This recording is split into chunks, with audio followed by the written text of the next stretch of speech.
ဒါကတော့ယာဟုနဲ့ရုပ်ထုပါ ယာဟုရဲ့ဇက်ကြောင်းကတော့ရှေးတုန်းကနတ်တွေနဲ့ဘလူးတွေနိုးသမုတ်တရားကိုမှွေတဲ့အခါအမတာနိဗ္ဗာန်ဈေးထွက်လာတယ်ရာဟုကလူခိုးဝင်ပြီးအဲ့ဒီဈေးကိုခိုးတောက်လိုက်တယ်ဘိစနိုးနတ်ကတိသွားပြီးဆက်ဝိုင်းနဲ့ခုတ်လိုက်တာ လိုက်တော့ခေါင်းတစ်ချမ်းကိုတစ်ချမ်းပြတ်သွားတယ်အပေါ်ပိုင်းခေါင်းကယာဟုအောက်ပိုင်းကိုကကေတုဖြစ်သွားတယ်အဲ့ဒီကစပြီးအညိုးနဲ့နေနဲ့လာကိုလိုက်မျိုးလို့နေချက်လာချက်ဖြစ်တယ်လို့ယုံကြတယ်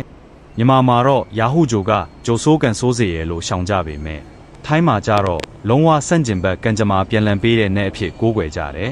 အလောက်ကင်စင်ပြေတာတွေအမေးဆက်ဆွဆွဲခံရတာတွေကန်ဆိုးနေတဲ့အချိန်တွေမှာဆိုးတာတွေကိုမျိုးပြီးကောင်းတာပြန်ပေးတယ်လို့ယုံကြတယ်